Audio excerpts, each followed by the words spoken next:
Privacy Act. It's one of the most anticipated and controversial ideas before state lawmakers who begin their work next Tuesday. Part of that bill requires students to use the bathroom assigned to the gender they were born with, not necessarily the one they identify with.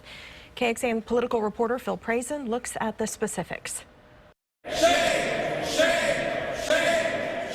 Signs of a controversial legislative session as protesters began chanting before the bill was even filed. We know it's going to be a tough fight. The forces of fear and misinformation will pull out all the stops. At a press conference, Lieutenant Governor Dan Patrick said the Texas Privacy Act would expand to every public building. Author of the bill, State Senator Lois Kolkhorst, said with limited exceptions for emergencies, parents, and others, the bill would require school students to use the bathroom of the gender they were born with. If a district goes against it, the Attorney General would dole out a civil penalty. Are we going to have bathroom police? No.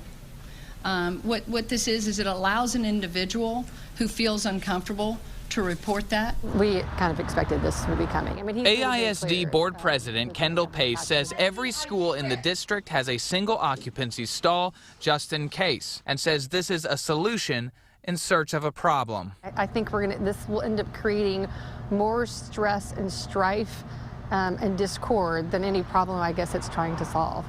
The bill is filed. The fight to make it law has just begun. Phil Prazen, KXAN News. For special circumstances, the Texas Privacy Act does allow for a single occupancy bathroom or controlled use of a faculty bathroom. Senator Kolkhorst says the bill has three specific parts. First, Senate Bill 6 throws out local rules and lets business owners decide their own policy for dressing rooms, showers, and bathrooms. Second, government buildings and schools will be required to only let people use bathrooms of their, quote, biological sex. And third, the bill would make the penalties for breaking those rules tougher by upping all crimes by 1 degree. So what could this bill mean for Austin's ordinance requiring single-stall bathrooms to be gender neutral?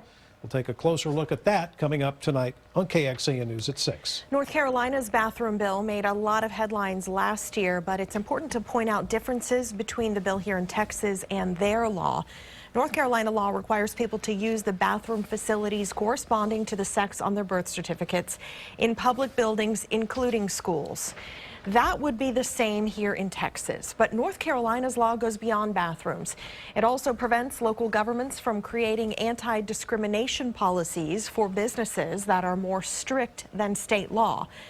And their law protects people from discrimination based on race, religion, age, and handicap, among other things, but it does not protect people based on their sexual orientation.